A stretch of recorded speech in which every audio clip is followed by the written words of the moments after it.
Hi, I'm Craig Bridge, Head of Business at Carer Solutions, and today I'm catching up with Jane Morrell, our founder and CEO, to discuss the need for alternatives to traditional support worker agencies in light of a damning report by Per Capita, which focuses in on the concerns and challenges that may be around a gig economy being applied to disability support work.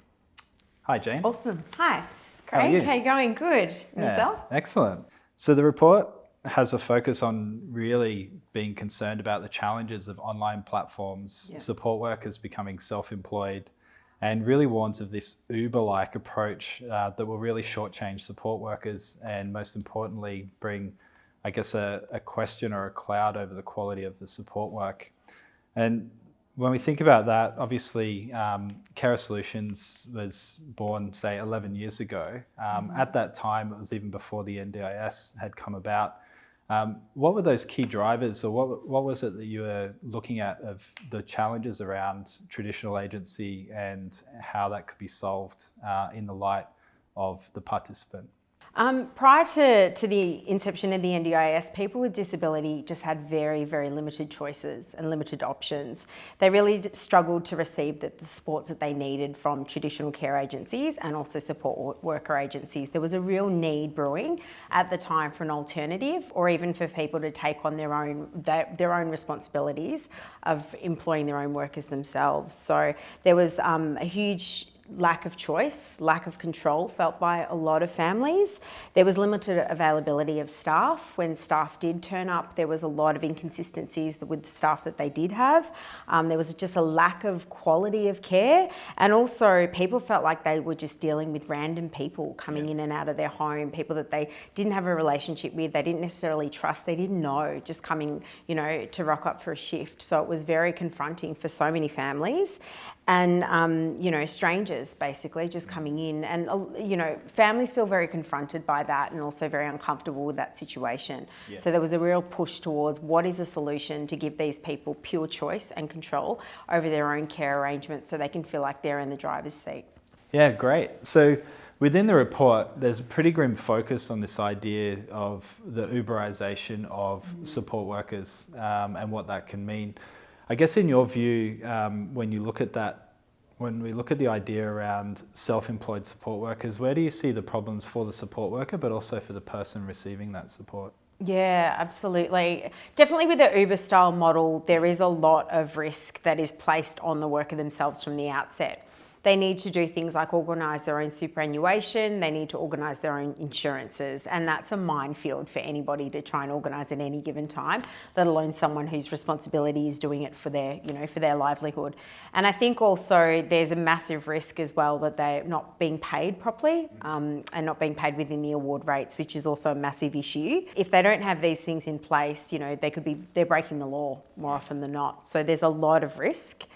For the person receiving support, they need to source all those, do their research and source all those things themselves, such as the insurances. They need to research the SHADS award, maybe find out what that all means, interpret all the complexities that sit within that award, and also try and understand it at the same time, which is a lot of work for anyone. So with our direct employment model, what we do is we assume all those responsibilities on behalf of our partner, who is our customer, which is the person living with disability. So we take care of the payment of wages, superannuation, work cover, insurances, ensure that all the compliance is in place, that the NDIS mandatory worker screening checks are in place, that they're also up to date, police checks, vulnerable people checks, whatever needs to be in place for that worker to work safely, successfully, and also be able to provide a quality of care for our partner, who is the NDIS participant, is all insured and put in place by our service. And that's effectively what they're obtaining when they come on board and use the direct employment model within our organisation. Yeah, absolutely. And I think one of the highlights within the report as well is using, I guess, some anecdotal research of scenarios where support workers may have agreed a rate with somebody and then found out afterwards that they have to pay their super from there. And if they make the decision to pay their super, then they're actually working at below the award. Yeah. The other thing that it highlighted is the challenges whereby they may do the shift and do the work, but when are they going to get paid, and if they are going to get paid? Exactly. Certainly we can't have a growing, thriving workforce out there delivering support work if people are being paid under the minimum award, potentially operating without insurance, having no superannuation, and then worried whether or not they put in a timesheet and are actually going to get paid before their bills turn up. It's certainly not one of the highest paid areas or industries. It's very much a bunch of passionate people that really want to support others. So within that, I guess, in that, the contrast of what we see within our organisation is we make sure that when the arrangement goes together between our partner and the support worker that they choose to employ, that we're making sure that their support workers are always paid equal to, or if they choose a rate that they agree together is above an award, that's appropriate. But certainly if they've put their timesheets in and everything is correct, that they're getting paid irrespective of whether or not we've invoiced anybody. Do you think that's essentially part of the future of making sure that we're not only looking at building the right volume of supports out there, but everybody is protected to make sure that people want to do the work? Absolutely. I think it's critical for all organisations to be taking all those factors into account. You know, the service that we provide is really an extension of someone's life. It's their lifestyle, so it just has to work in as naturally as possible with the way that they go about their daily life in terms of submitting timesheets, ensuring somebody's paid on time, that they're paid within the award, that they're feeling safe in their working environment. These are all things that any employee in any environment and in any industry is absolutely entitled to. And for personal care and support and work of the most critical kind in our community, we have to be ensuring that that's the case. And that is what people are wanting. And effectively, that's what they're now demanding from services and supports when they, you know, when they are in the NDIS space and they do receive their package. They want those types of services. And, you know, we've been responsive to that need for 11 years, and that was us from the absolute outset.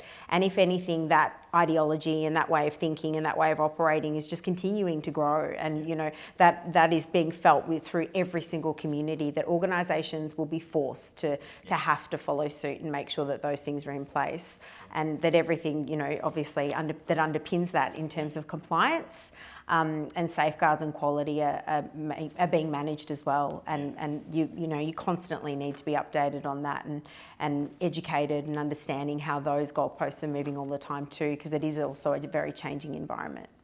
Yeah. Great. Okay, so I'm going to run through a couple of statistics here for the purpose of asking a question. Last year, the government decided to invest $13.2 million in a 12-month campaign to promote support work as an industry for students to move into. As well, early last year, the CEO at that time of the NDS quoted that there was a number above 83,000 of shortage of support workers that were out there within the industry. When you couple that with NDIS actually reporting that we're looking at something like 20% year-on-year growth of NDIS participants, with all of these things in mind, I guess my question here is, where do you see quality supports coming from in the future? In all honesty, I think it's really hard to see where just traditional care agencies will be able to bridge that gap and make, you know, create a better situation.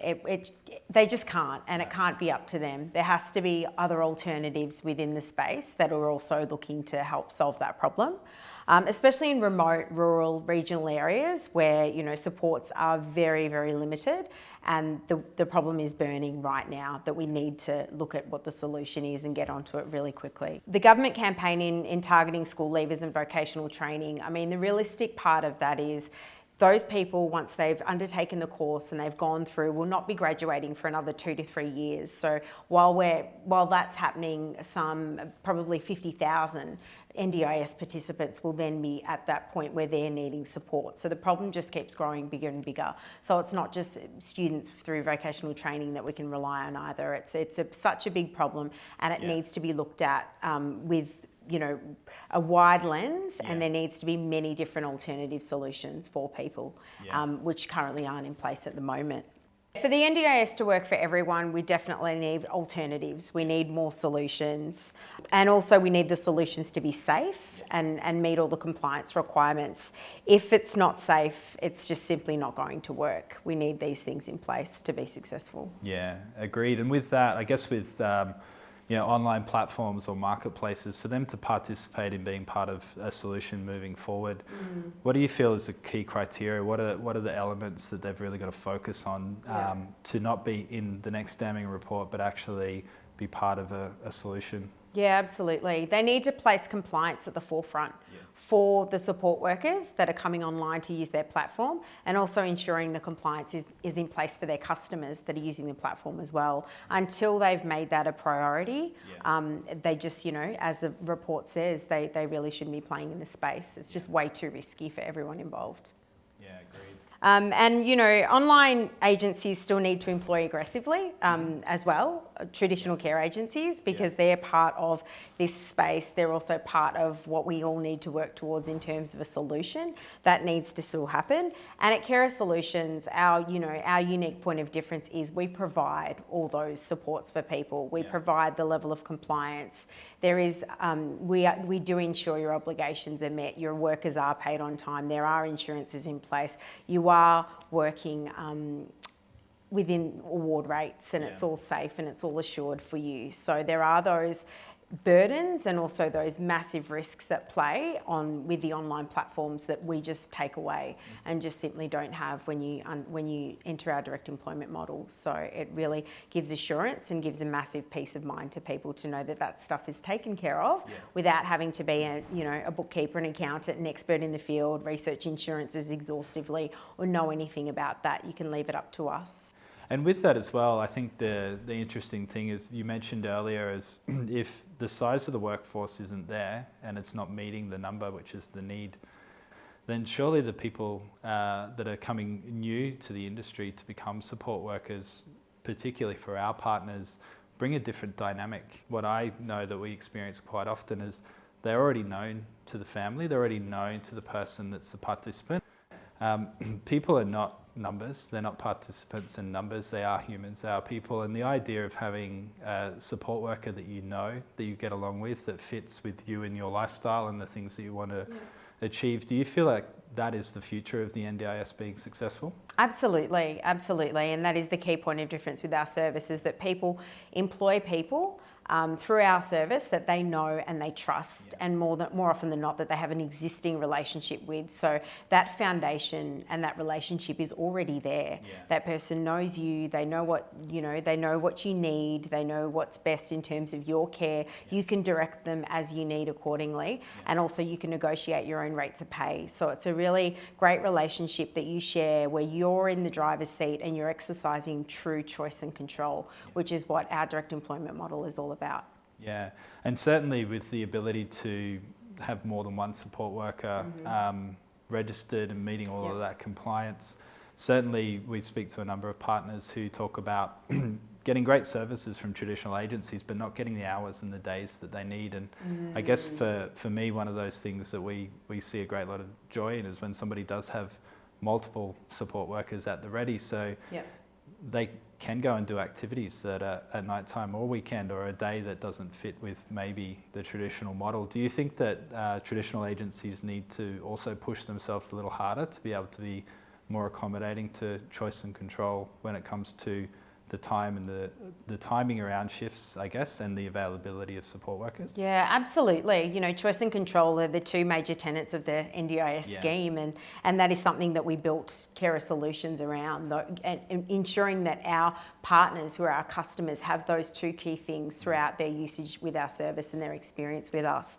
And it's changed people's lives for the last 11 years. They can employ someone that they know that works with them to go to the football on a Sunday afternoon, to support them while they go away on a holiday. It's really a lifestyle solution for people, and that's what we're here for. We're all free and able to move about our daily lives, and we all should be, enjoying the same rights to life and to live our best possible life as the next person. So that's what we've created here with Carer Solutions, and that's what we're all about.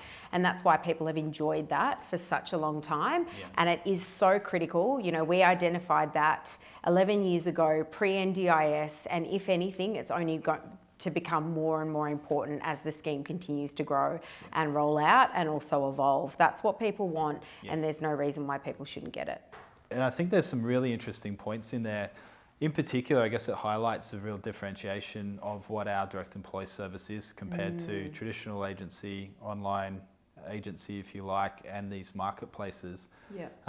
Certainly, from that point of view, we're doing our part to help fill out that gap. I guess as the numbers grow, but the shortfall is there, we can't necessarily blame the NDIA. I think what is fantastic about what they're doing is making sure that people that require a plan actually get one. I guess it's interesting, that thing of what's that next step that takes place then.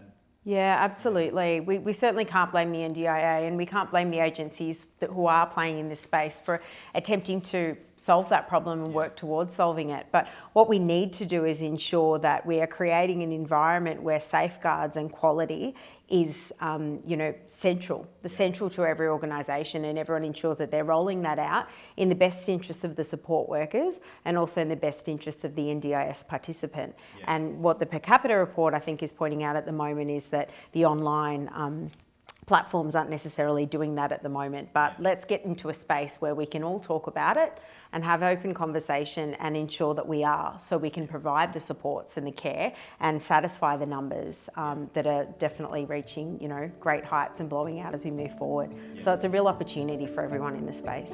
Yeah, fantastic. It was great to catch up. Yeah, you too. Thanks, Craig. Thanks.